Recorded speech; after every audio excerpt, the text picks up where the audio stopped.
Assalamualaikum warahmatullahi wabarakatuh. Bismillah walhamdulillah wassalatu wassalamu ala Rasulillah Sayyidina Muhammad ibn Abdillah wa ala alihi wa ashabihi wa man tabi'a sunnatahu wa jama'atah min yaumina hadha ila yaumin nahdah, amma ba'd.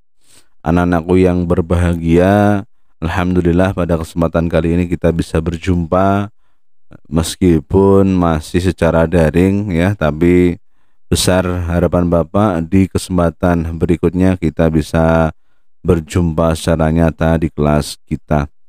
Nah, kali ini kita akan membahas mengenai akidah Islam ya, di mana sebagaimana yang Bapak sampaikan di pertemuan sebelumnya bahwa nanti kita akan membahas mengenai aspek akidah, di mana akidah yang akan kita bahas adalah akidah mengenai iman kepada Allah, dengan tema aku selalu dekat dengan Allah Subhanahu wa taala, seperti itu. Namun untuk mengawali perjumpaan kita kali ini, marilah kita berdoa bersama-sama. Semoga apa yang kita pelajari nanti bermanfaat bagi kita semua. Berdoa mulai. Bismillahirrahmanirrahim. Allahumma aftah lana futuhal arifina bihikmatika wansur alaina rahmataka ya dzal jalali wal ikram. Qalu subhanaka la ilma lana illa ma 'allamtana innaka antal alimul hakim wa huwa asdaqul qailin. Terima kasih anak-anakku, semoga dengan doa kita tadi kita diberikan kesempatan untuk mempermudah mencari ilmu dan dimudahkan dalam mencari ilmu. Amin Allahumma amin. Anak-anakku yang berbahagia, melanjutkan apa yang kita bahas kali ini adalah iman kepada Allah.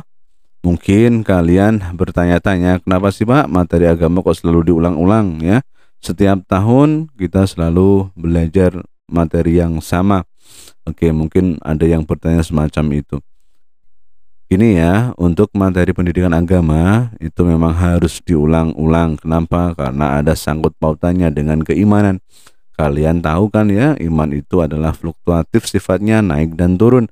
Kadang beriman, kadang lemes, kadang ya seperti itulah. Ya seperti kalian tepat, iya. Kadang kalian kalau sedang patah hati nih, itu rasa imannya kayak menggebu-gebu gitu ya, tinggi banget gitu, naik turun, kalau grafiknya itu naik gitu ya. Kenapa? Karena patah hati ya kan.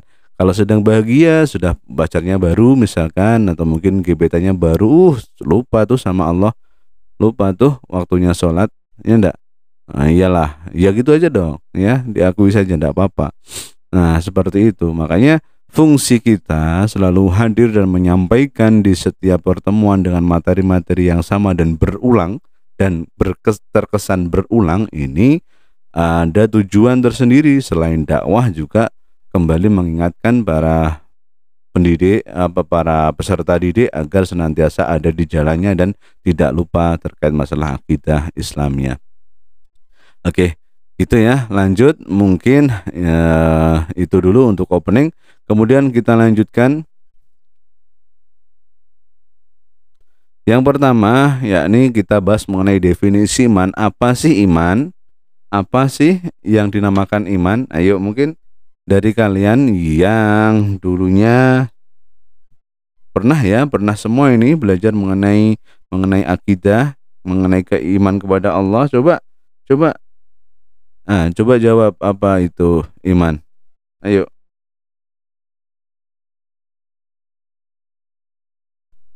Ditulis di kolom komentar ya, iman itu apa? Kasih nama, kelas, dan nomor absennya ya. Tulis di bawah di kolom komentar, iman itu apa.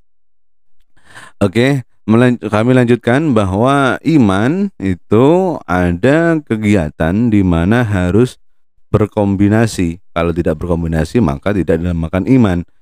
Ini penjelasannya. Kita tulis dulu penjelasannya. Iman itu adalah, yang pertama adalah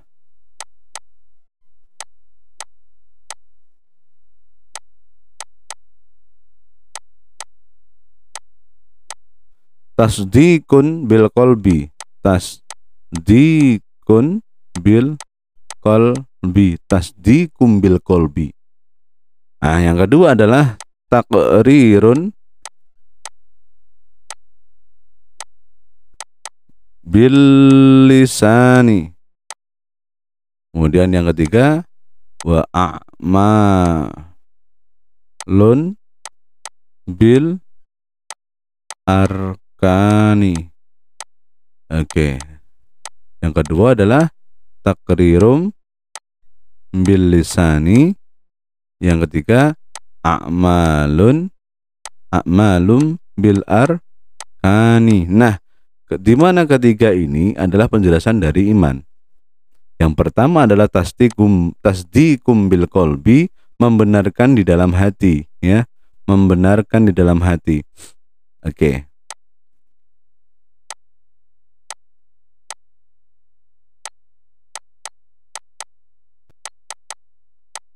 Apa yang dibenarkan? Apa yang dibenarkan di dalam hati? Yang dibenarkan di dalam hati adalah adanya Allah.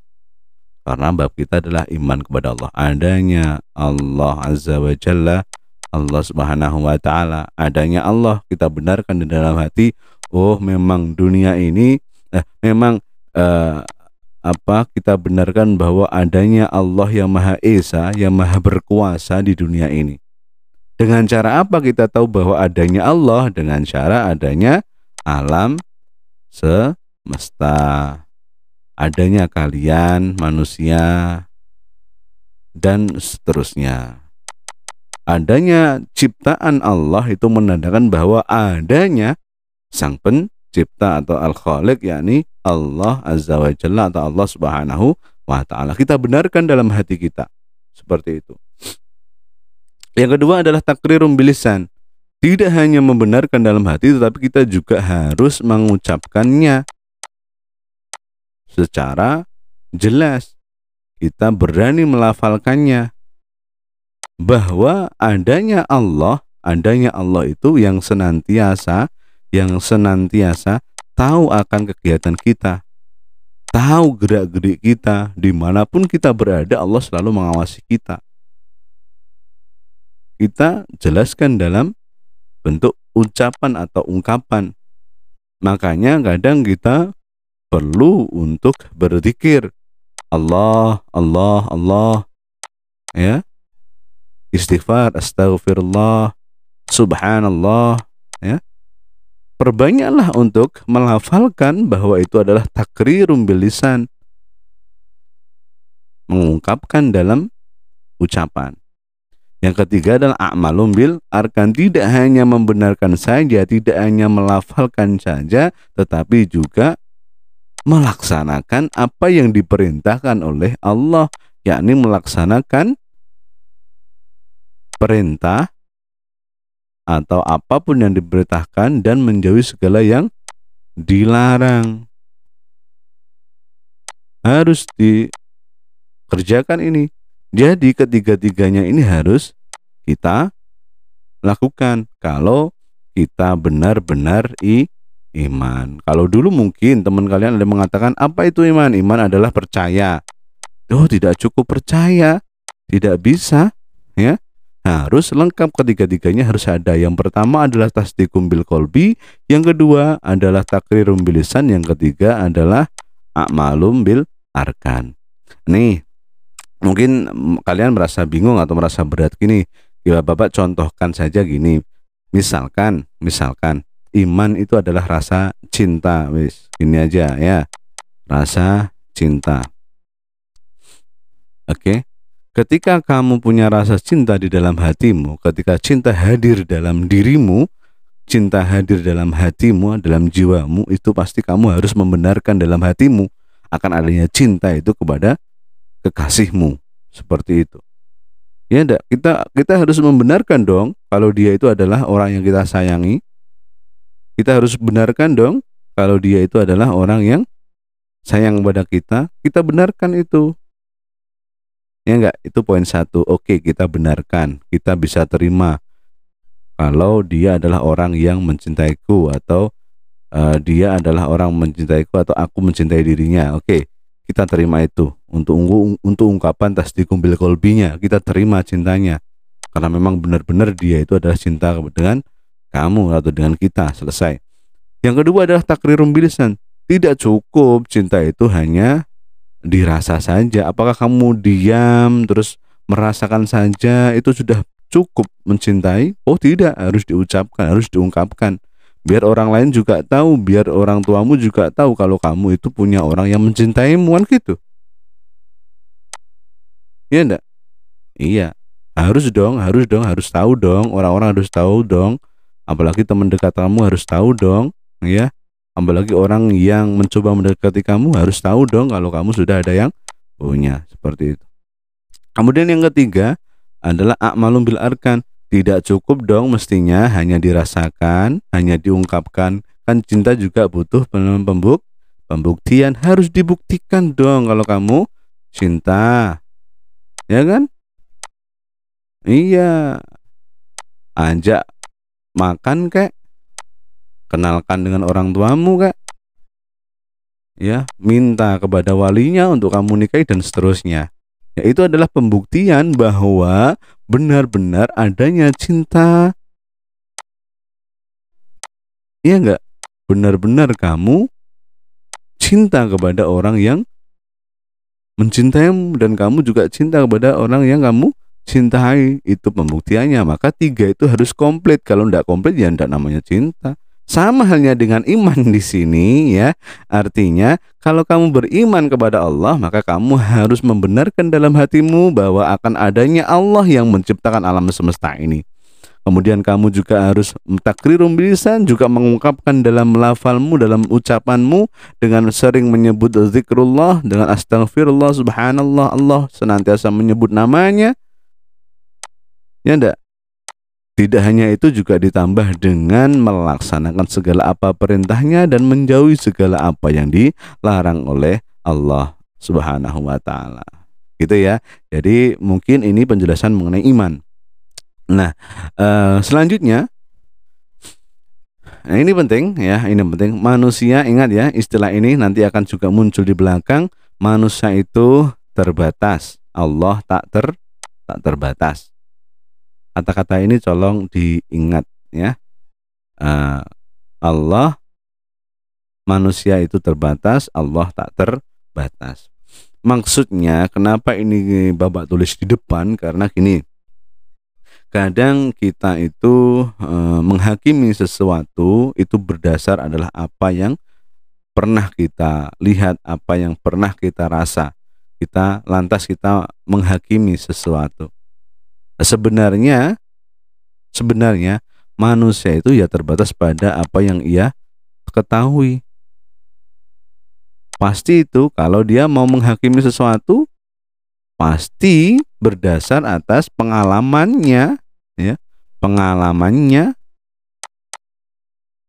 ya enggak? Berdasar pada pengalamannya. Dulu pernah seperti itu, maka sekarang bisa seperti ini. Itu pengalamannya. Berdasar apa yang ia tahu, dan itu terbatas sifatnya. Sedang Allah itu tak terbatas. Allah itu tak terbatas. Allah itu lebih luas, maha tahu, ya. Allah itu tak terbatas, manusia itu terbatas. Maka nanti jika kamu merasa kebingungan atau mungkin muncul gambaran-gambaran sedikit yang melintas, contoh saja terkait tentang yadullah, ya, atau tangan Allah, pasti kamu di benak kamu pasti ada tangan yang besar gitu ya.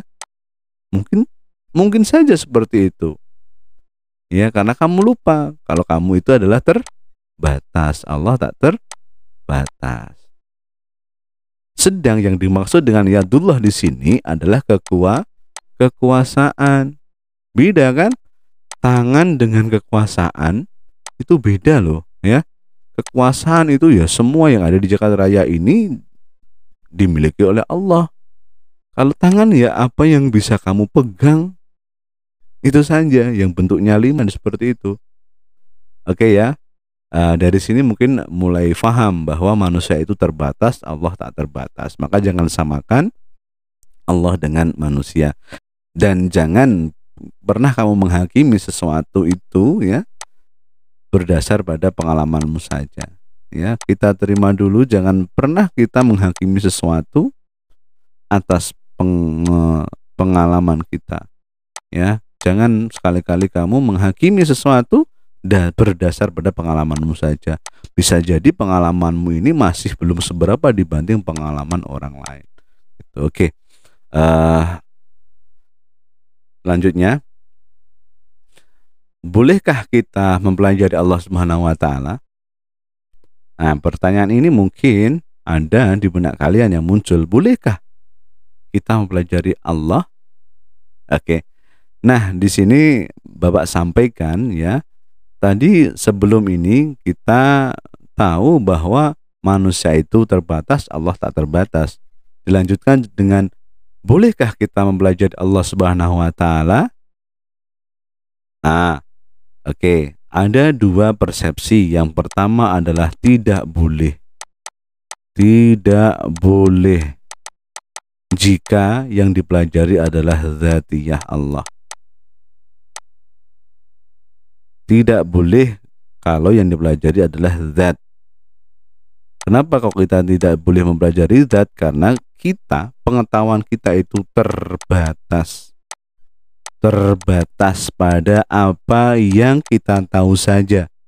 Sedang di luar sana ada pengetahuan Allah yang lebih hebat daripada kita. Bahkan wakil ada yang mengatakan bahwa pengetahuan manusia di bumi ini, orang yang paling hebat di bumi ini, paling cerdas itu hanya setetes dari pengetahuan Allah. Bayangkan, hanya setetes saja manusia sudah bisa bikin robot, bisa bikin android dan seterusnya.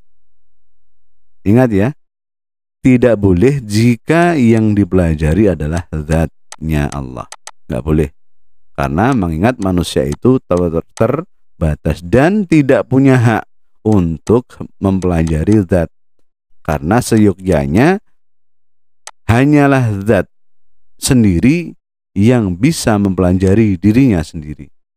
Kalau kita manusia, kita makhluk, kita tidak bisa menilai zat, tidak bisa, tidak diperbolehkan, ya, karena terbatas. Ending-endingnya ya pusing nanti, pusing. Kenapa? Karena nggak ada titik temunya, nggak ada titik temunya, tidak ada titik temunya. Bagaimana kita mempelajari sesuatu, orang kita pengetahuannya saja terbatas. Paham? Oke, lanjut. Kemudian boleh jika yang dipelajari adalah asma wa sifat. Asma wa sifat. Sifat, ya, sifat dan asma yang boleh kita pelajari, ya. Makanya yang diperbolehkan kita mempelajari mengenai asma'nya, nama-nama Allah, asmaul husna, ya, kemudian sifat-sifat Allah, wujud qidam baqa dan seterusnya, dengan membawa dalil akli dan nakli. Akli yang bersumber dari pengetahuan dari jagat raya ini, nakli berdasar dari ayat suci atau Al-Qur'an, seperti itu. Oke ya, paham ya di sini? Oke, selanjutnya kita bahas adalah sifat wajib bagi Allah. Sifat wajib bagi Allah mungkin yang dulunya dari sanawiyah mungkin, atau dari tingkat sebelumnya dari SMP yang sudah pernah disinggung sedikit mengenai sifat wajib bagi Allah. Sudah ada yang tahu ya, sifat wajib bagi Allah itu apa? Oke, sifat wajib bagi Allah adalah sifat yang pasti ada pada Allah. Oke. Kemudian pembagiannya sifat wajib bagi Allah ini ada 4 ya. Yang pertama adalah nafsiyah, di mana sifat nafsiyah ini adalah sifat yang berhubungan dengan zatnya Allah Subhanahu wa taala semata. Nah, dan sifat nafsiyah ini hanya ada satu, yakni sifat wujud. Wujud artinya apa? Wujud itu ada. Oke, saya ganti dulu warnanya. Wujud itu artinya adalah ada.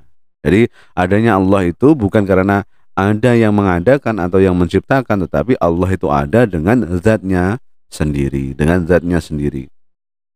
Oke, berarti itu ya. Kemudian sifat wujud adanya bisa dilihat dari adanya alam semesta yang kita lihat sudah cukup bisa dijadikan sebagai alasan adanya Allah, ya. Dengan adanya alam semesta ini, adanya kamu, ya kan, adanya orang tua kamu, adanya adik kamu, keluarga kamu, dan adanya alam ini, pegunungan, air terjun, laut, pantai, dan seterusnya, itu sudah cukup dijadikan sebagai alasan adanya Allah. Sebab tidak masuk akal seandainya ada sesuatu yang dibuat tanpa ada yang membuatnya. Paham ya seperti itu? Oke. Mengenai dalilnya ada di Quran surat As-Sajdah ya, Quran surat As-Sajdah. Ini nanti tolong dicek ya, ayat 4 yang berbunyi A'udzubillahi minasyaitonirrajim. Bismillahirrahmanirrahim. Allahul ladzi khalaqas samawati wal ard wa ma bainahuma fi sittati ayyam. Jadi Allah menciptakan langit dan bumi itu dalam 6 masa. Seperti itu. Penciptaan langit dan bumi itu sebagai wujud adanya Allah. Nah, selanjutnya adalah sifat salbiyah ya, pembagian sifat Allah, sifat wajib Allah yang kedua adalah sifat salbiyah. Apa itu sifat salbiyah? Sifat salbiyah yaitu sifat yang menolak segala sifat-sifat yang tidak layak dan tidak patut bagi Allah Subhanahu wa taala. Sebab Allah Maha sempurna dan tidak memiliki kekurangan, atau bisa diartikan sebagai sifat salbiyah ini sebagai sifat yang hanya dimiliki oleh Allah dan tidak dimiliki oleh makhluknya, seperti itu ya. Untuk sifat salbiyah itu ada qidam yang pertama. Qidam itu artinya apa? Iya, qidam itu artinya adalah terdahulu. Oke. Terdahulu, oke ya. Qidam atau sifat Allah qidam, yakni terdahulu, ini menandakan bahwa Allah Subhanahu wa taala sebagai pencipta hadir lebih dulu atau lebih dulu ada daripada semesta alam ini dan isinya yang Allah ciptakan. Oke ya, terdahulu. Jadi contohnya adalah Pak Tukang ya, Pak Tukang dengan meja ya. Tukang dengan meja lebih dahulu mana ini?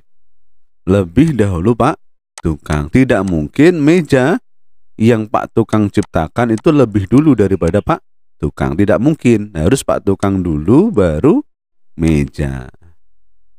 Itu ya. Seandainya sifat qidam atau seandainya Allah itu tidak qidam, misalkan Allah tidak qidam, tidak terdahulu, berarti Allah adalah khudus. Khudus ini adalah lawan daripada qidam. Oke? Khudus itu apa? Baru. Khudus itu baru. Kalau Allah, seandainya Allah itu tidak qidam, tidak terdahulu, berarti Allah adalah khudus. Oke ya? Tapi kalau Allah khudus, kalau Allah itu baru, itu tidak mungkin, mustahil. Ya, mustahil. Kenapa? Karena seyuknyanya seorang pencipta itu harus lebih dulu daripada barang yang ia ciptakan. Ini dalil aklinya ya. Atau gini, seandainya Allah itu khudus seperti ini tadi, maka Allah akan membutuhkan mukhtis. Mukhtis itu yang membuat ini. Kalau Allah itu misalkan khudus di sini, letaknya di meja ini katakanlah Allah di sini, Allah adalah muhdis, apa khudus ya, Allah khudus, berarti Allah membutuhkan muhdis, seorang yang menciptakan Allah, dan ini adalah mustahil, tidak mungkin ya, tidak mungkin seperti ini. Kenapa? Kalau misalnya Allah itu membutuhkan muhdis, pasti muhdisnya ini juga membutuhkan muhdis lain. Contoh kita lihat di sini. Meja dibuat oleh Pak Tukang. Dan meja ini membutuhkan barang-barang lain. Contoh ada paku, ya kan? Ada kayu dan seterusnya. Artinya di situ ada namanya tasalsul atau peristiwa berantai di situ. Membutuhkan ini, membutuhkan itu dan seterusnya. Dan apabila ujungnya membutuhkan kepada Allah maka dikatakan daur, ya. Dikatakan daur atau peristiwa yang berputar. Ini kan terus-menerus ini akhirnya. Karena ini adalah kudus, barang baru, maka dia perlu pembuatnya. Terus seperti ini nanti. Terus seperti ini.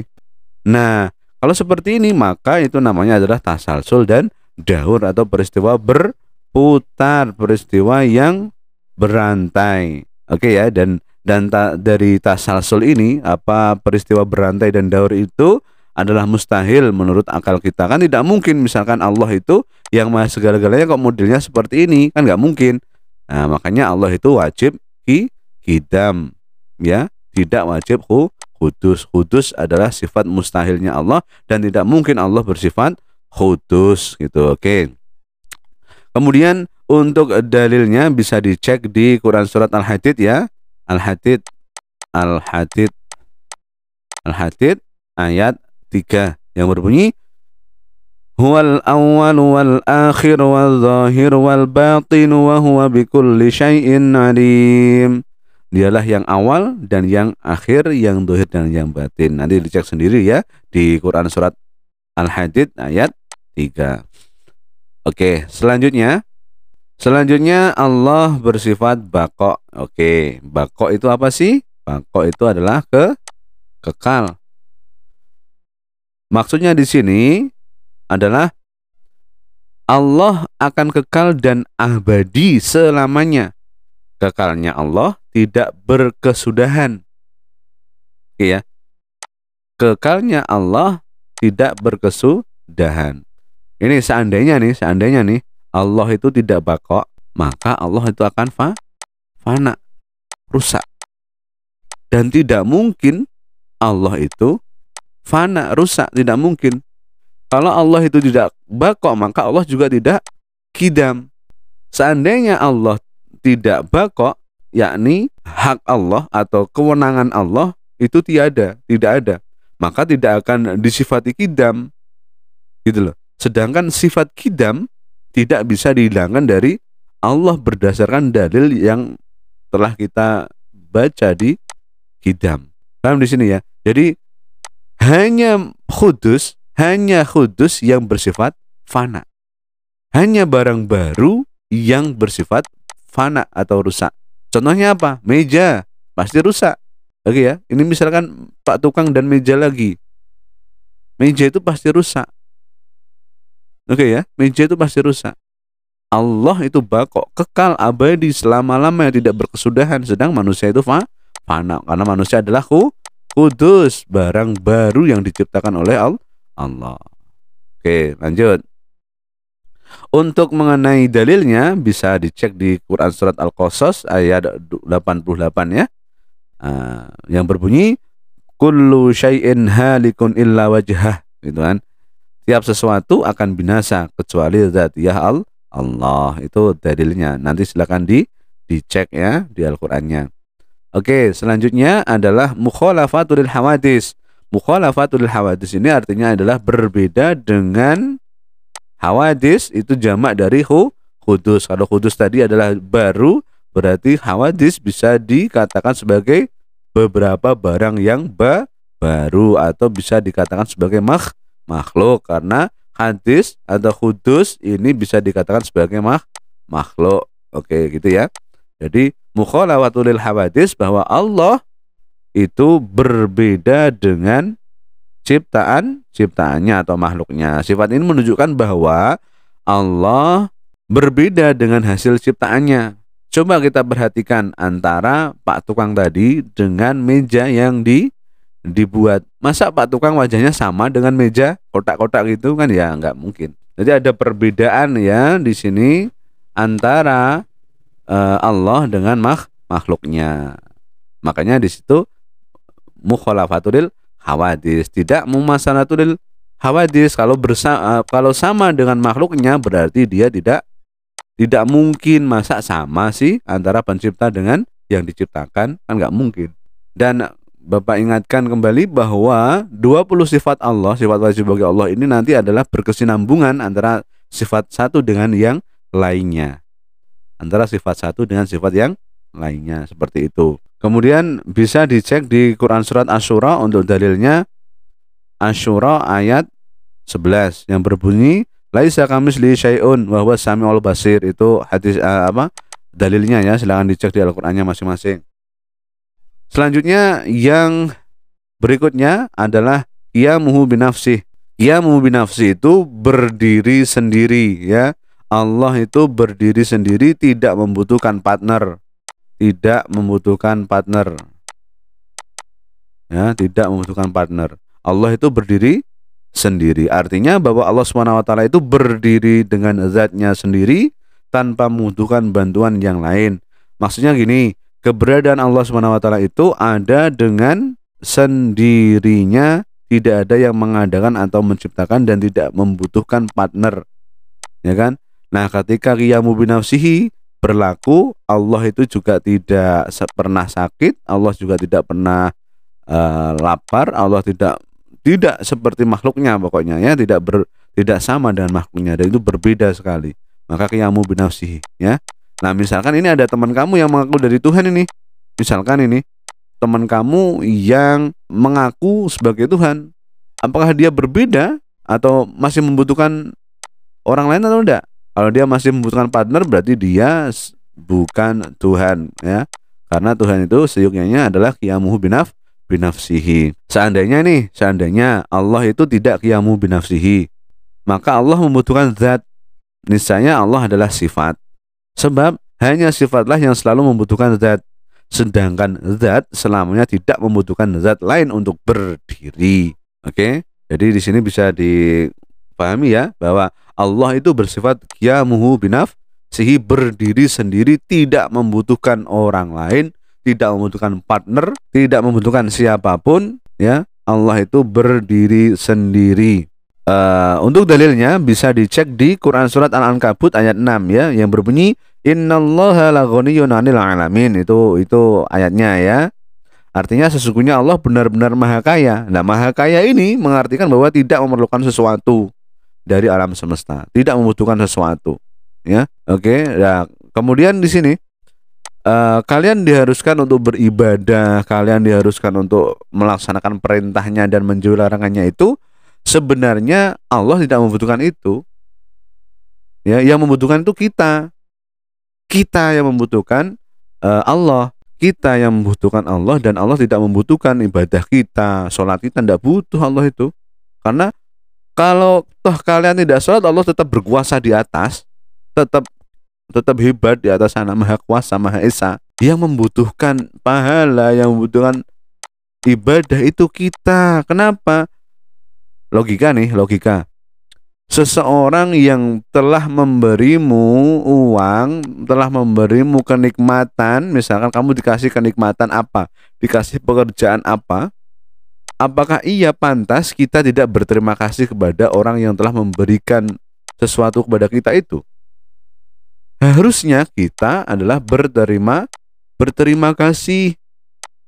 Kita sadar diri dong, iya dong, kita harus berterima kasih kepada orang yang memberikan kita sebuah kenikmatan tadi.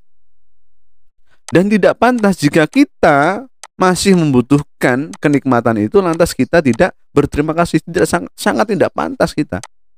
Makanya ada sarana sholat, ada sarana ibadah, berbuat baik, jujur, dan seterusnya. Itu adalah sarana kita.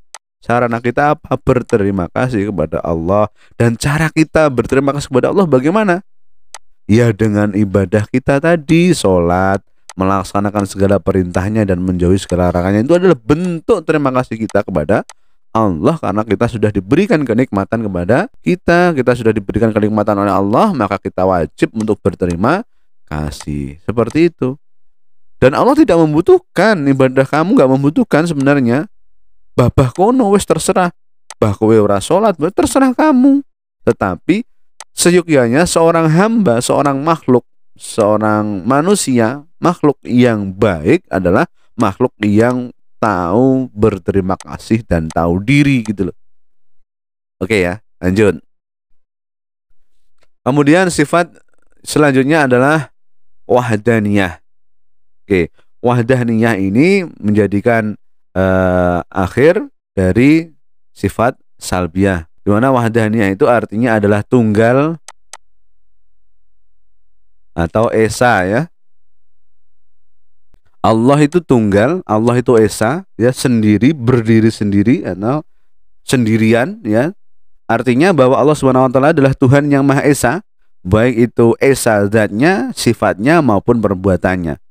Esa zatnya maksudnya adalah Allah Subhanahu wa taala itu bukanlah hasil dari penjumlahan, bukan ta'adud, ya, bukan hasil dari penjumlahan, bukan. Dan perkiraan atau penyatuan satu unsur dengan unsur yang lain maka menjadi satu, bukan. Tapi Allah itu wahdaniyah, esa, satu, ya, satu. Berbeda dengan makhluk, makhluk diciptakan dari berbagai unsur, ya. Ada saripati tanah, ada ovum, ada sperma yang menjadikan manusia dan seterusnya, ya. Oke, yang membutuhkan mungkin unsur lain, ada kulit, ya kan, kulit manusia itu dan seterusnya, daging, tulang, itu adalah unsur. Sedang Allah itu tidak unsur, zatnya ya tunggal gitu loh. Berbeda dengan makhluknya. Esa sifatnya artinya semua sifat kesempurnaan bagi Allah tidak sama dengan sifat-sifat pada makhluknya, seperti marah, malas, sombong, kalau makhluk seperti itu, ya. Kemudian esa perbuatannya berarti Allah Subhanahu wa taala berbuat sesuatu tidak dicampuri oleh perbuatan makhluk apapun dan tanpa membutuhkan proses atau tenggang waktu, ya, yang sebagaimana kita ketahui, karena Allah tidak membutuhkan orang lain, dia hanya sendiri, berdiri sendiri, ya, tidak dicampuri oleh perbuatan makhluk lain, tidak, sendiri Allah ini, gitu ya. Kemudian Allah berbuat karena kehendaknya sendiri tanpa ada yang menyuruh dan melarang. Ini Allah itu berkehendak, ya, berkehendak dengan kehendaknya sendiri, tidak ada yang mendorong atau menyuruh, tidak ada. Beda dengan kita itu pasti ada yang mendorong, ada yang menyemangati dan seterusnya, ya, karena kita tidak wahdaniyah, kita berbeda dengan Allah, ya. Maksudnya untuk mengenai dalilnya bisa kalian lihat di Quran surat Al-Anbiya ayat 22, ya, yang berbunyi lau kana fihima anihatan illallahu lafasadata. Seandainya di langit dan di bumi ada Tuhan-Tuhan selain Allah, niscaya langit dan bumi akan rusak. Itu Al-Qur'an yang berbunyi Quran surat Al-Anbiya ayat 22, ya. Memang bagaimana akan mengatur dunia ini jika antara Tuhan satu dengan Tuhan yang lainnya itu berbeda, jika Allah itu tidak wahdaniyah, misalkan seperti itu. Kalau tidak wahdaniyah berikan ta'adud, berbilang, ada dua Tuhan, bingung ini, perang terus ini, beda persepsi mesti, ya. Makanya Tuhan itu satu, ya. Qul huwallahu ahad, katakanlah Tuhan itu satu, atau wahdaniyah adalah esa, seperti itu. Oke, kita lanjutkan. Oke, selanjutnya adalah sifat ma'ani, ya. Di mana sifat ma'ani ini artinya adalah sifat yang ada pada zatnya Allah yang sesuai dengan kesempurnaan Allah Subhanahu wa taala. Ya, karena keberadaan sifat ini, karena adanya sifat ma'ani ini, nantinya muncul sifat ma'nawiyah, ya. Setelah ini kita membahas sifat ma'nawiyah. Nah, yang termasuk sifat ma'ani ini antara lain adalah yang pertama itu adalah kudrat. Kudrat ini artinya apa? Kudrat itu artinya adalah kuasa. Allah itu berkuasa. Kekuasaan Allah Subhanahu wa taala atas segala sesuatu itu mutlak, ya, mutlak. Mutlak. Tidak ada batasnya dan tidak ada yang membatasi, baik terhadap zatnya Allah maupun terhadap makhluknya. Berbeda dengan kekuasaan manusia, ada batasnya dan ada yang membatasi, seperti itu. Ada batas yang membatasi, itu manusia. Ya, kalau Allah itu tanpa batas, ya, tanpa batas, dan sifatnya adalah mutlak, seperti itu. Kemudian untuk misalkan ya untuk dalil aklinya ya, misalkan penyusunan dalil aklinya gini, jika Allah sendiri tidak berkemampuan, misalkan Allah itu tidak berkuasa atau tidak kudrat, seandainya nih ya, seandainya niscaya Allah itu lemah atau ajzun ya, ajzun lemah, ini lawannya dari kudrat. Dan kalau Allah itu lemah, maka tidak akan mampu menciptakan makhluk atau barang sedikit pun. Jadi kalau Allah ini ajzun ya, mustahil kan Allah itu bisa membuat makhluk, mustahil ya, mustahil. Maka Allah itu pasti kudrat, berkuasa, karena Allah mampu menciptakan alam semesta ini, kamu, keluarga kamu ya, semuanya ya, itu adalah ciptaan dari Allah dan itu kudrat, sifatnya tanpa batas dan mutlak. Bukan ajzun. Kalau ajzun lemah ya, berarti Allah tidak mampu menciptakan makhluk. Sedang fenomena yang ada bahwa Allah itu mampu menciptakan alam semesta ini, ya kan? Seperti itu. Kemudian untuk dalilnya ada di Al-Baqarah ayat 20, bisa dicek ya nanti. Innallaha ala kulli syai'in qadir. Sesungguhnya Allah berkuasa atas segala sesuatu. Itu Al-Baqarah yang berbunyi seperti itu ya. Selanjutnya, yang kedua adalah iradat. Oke. Iradat itu artinya adalah berkehendak ya. Iradat itu berkehendak. Oke. Allah menciptakan alam beserta isinya atas kehendaknya sendiri, ya kan? Tanpa adanya paksaan dari pihak lain atau campur tangan dari siapapun. Oke ya. Tanpa ada campur tangan dari pihak manapun. Apapun yang Allah Subhanahu wa taala kehendaki pasti terjadi. Begitu juga setiap Allah tidak kehendaki pasti tidak terjadi. Berbeda dengan kehendak atau kemauan kita manusia. Tidak sedikit manusia mempunyai keinginan, tetapi keinginan itu kandas di tengah jalan. Apabila manusia berkeinginan tanpa disertai dengan kehendak Allah Subhanahu wa taala, pasti keinginan itu tidak akan terwujud. Hal ini menunjukkan bahwa manusia memiliki keterbatasan ya. Manusia memiliki keterbatasan dan Allah itu maha tak terbatas. Seperti yang awal kita pelajari tadi, bahwa manusia itu terbatas, Allah itu tidak terbatas, seperti itu. Ini seandainya nih ya, seandainya untuk dalil aklinya, seandainya Allah ini tidak bersifat iradah, misalkan Allah itu tidak berkehendak atau tidak iradah, niscaya Allah bersifat karohah. Karohah itu terpaksa, kan tidak mungkin ini. Masa Allah terpaksa? Masa Tuhan itu terpaksa? Kan enggak. Dan Allah bersifat terpaksa seandainya ya adalah mustahil ya, mustahil.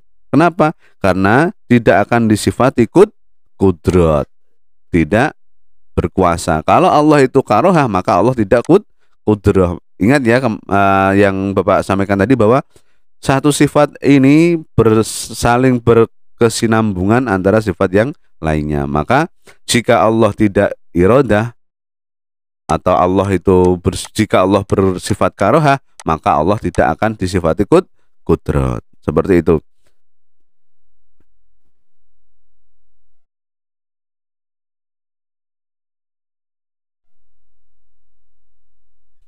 Oke ya.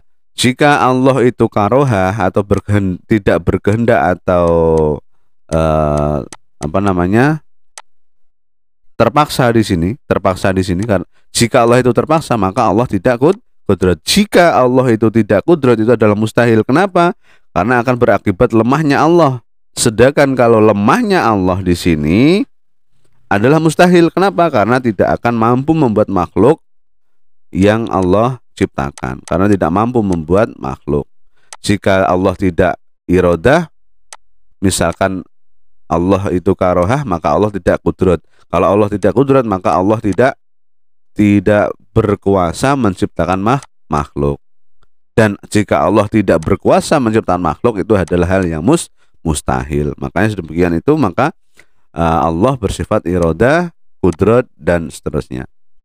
Untuk masalah dalilnya bisa dicek di Quran surat Hud ya, ayat 107 yang berbunyi inna rabbaka fa'alul lima yurid. Inna rabbaka fa'alul lima yurid. Sesungguhnya Tuhanmu maha pelaksana terhadap apa yang dia kehendaki. Jadi Allah itu melaksanakan apa yang Allah kehendaki tanpa adanya campur tangan dari orang lain atau partner lain, dan tidak ada partner bagi Allah. Selanjutnya adalah ilmu ya. Ilmu artinya adalah mengetahui. Allah itu maha mengetahui. Oke. Allah itu mengetahui, sifatnya ilmu, mengetahui. Allah memiliki pengetahuan atau kepandaian yang sangat sempurna. Artinya ilmu Allah Subhanahu wa taala itu tidak terbatas dan tidak pula dibatasi. Ya, tidak ada batas atau tidak ada batas, tanpa batas. Ilmunya Allah itu tanpa batas dan tidak ada yang membatasi. Allah mengetahui segala sesuatu yang ada di alam semesta, baik yang tampak maupun yang gaib.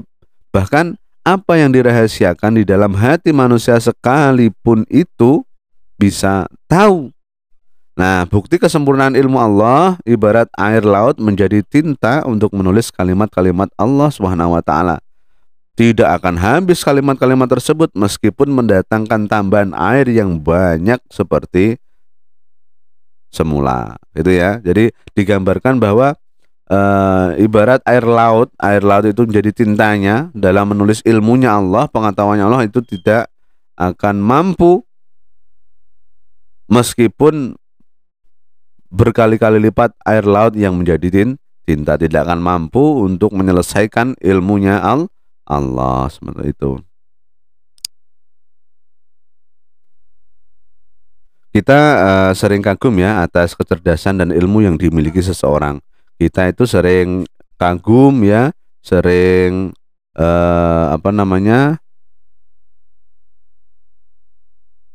takjub ya kepada kecerdasan orang yang dimiliki oleh orang.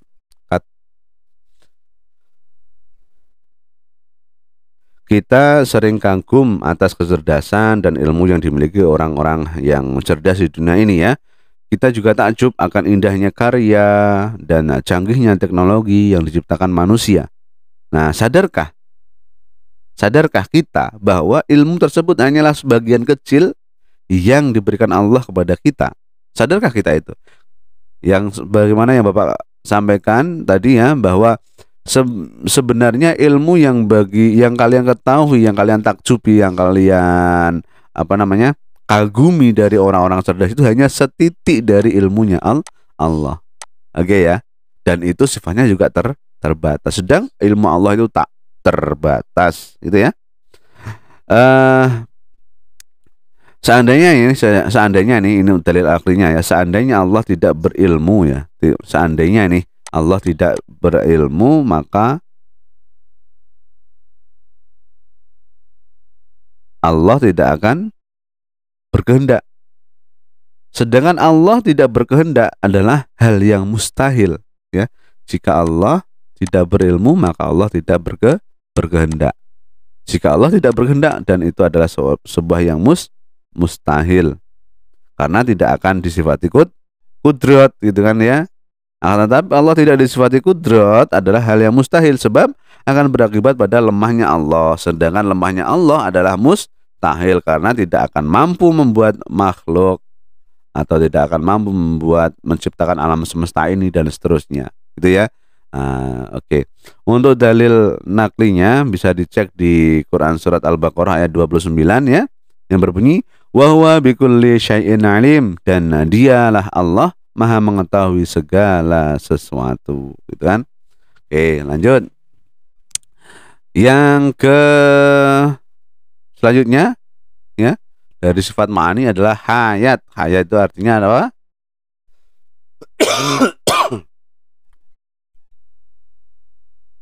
Artinya hayat itu adalah hidup. Oke. Hidupnya Allah tidak ada yang menghidupkannya, melainkan hidup dengan zatnya sendiri. Karena Allah maha sempurna. Allah maha sempurna. Oke, seperti itu. Berbeda ya dengan makhluk ciptaannya, berbeda dengan kita ya. Contohnya manusia ya, ada yang menghidupkan ya. Manusia itu ada yang menghidupkan, kemudian eh, membutuhkan makanan, minuman, istirahat, tidur, partner dan sebagainya. Akan tetapi hidupnya Allah tidak membutuhkan semua itu. Allah hidup selama-lamanya, tidak mengalami kematian, bahkan mengantuk pun juga tidak. Jadi Allah itu maha sempurna ya. Hidupnya Allah itu tanpa membutuhkan istirahat, tanpa tidur, tanpa ngantuk, bahkan tanpa mati. Selamanya akan hidup.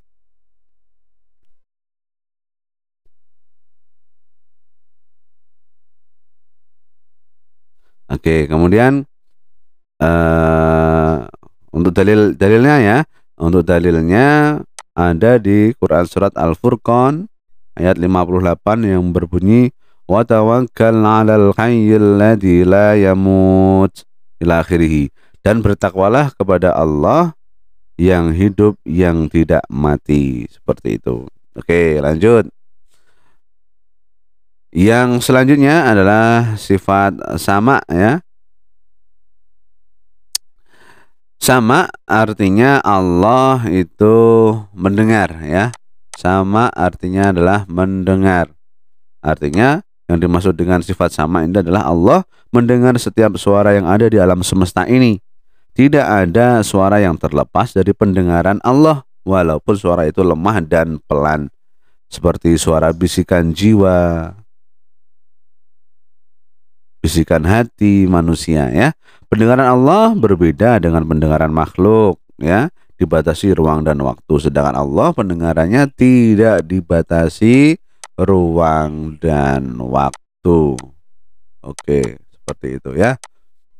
Untuk dalilnya adalah ada di Quran surat Al-Maidah ayat 76 yang berbunyi wallahu huwas samiul alim, dan Allah lah yang maha mendengar lagi maha mengetahui. Oke. Selanjutnya dari sifat ma'ani ada sifat basar. Sifat basar artinya adalah melihat.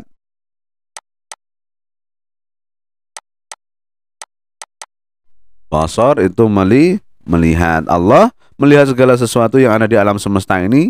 Penglihatan Allah bersifat mutlak ya. Penglihatan Allah bersifat mutlak di sini. Mutlak. Artinya tidak dibatasi oleh jarak jauh maupun dekat ya, dan tidak dapat dihalangi oleh dinding tipis atau tebal. Segala sesuatu yang ada di alam semesta ini, kecil maupun besar, tampak atau tidak tampak, pasti semuanya terlihat oleh Allah Subhanahu wa taala. Untuk dalilnya bisa dicek di Al-Baqarah ayat 265.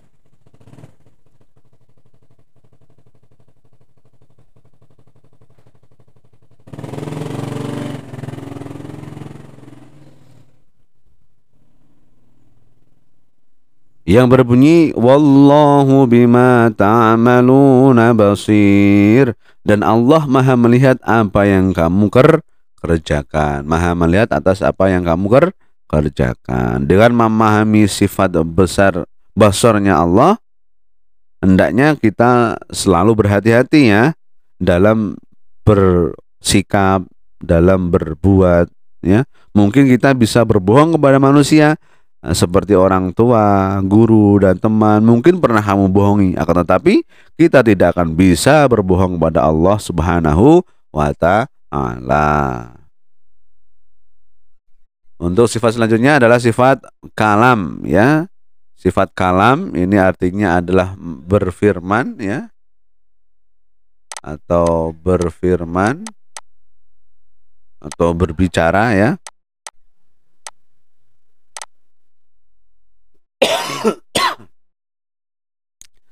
Allah Subhanahu wa taala bersifat kalam, itu artinya Allah berfirman dalam kitab-kitabnya yang diturunkan kepada para nabi dan rasulnya.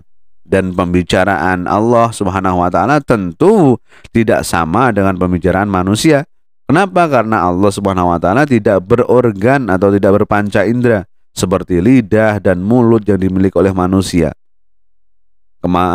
Tadi di awal kita tahu ya bahwa Allah itu berbeda ya, tidak tercipta dari berbagai unsur. Tidak ada unsur di Allah ya. Tidak seperti kita membutuhkan kulit, mulut, tangan, tulang belulang dan seterusnya. Allah itu tidak membutuhkan seperti itu ya. Tidak membutuhkan organ, tidak membutuhkan seperti manusia lah, tidak seperti manusia. Allah berbicara tanpa menggunakan alat bantu yang berbentuk apapun, sebab sifat kalam Allah Subhanahu wa taala sangat sempurna. Sebagai bukti bahwa adanya wahyu Allah berupa Al-Qur'an yang diturunkan kepada Nabi Muhammad sallallahu alaihi wasallam dan kitab-kitab Allah yang diturunkan kepada para rasul sebelum Nabi Muhammad, itu sebagai bentuk bahwa Allah itu maha berfirman ya. Seperti itu.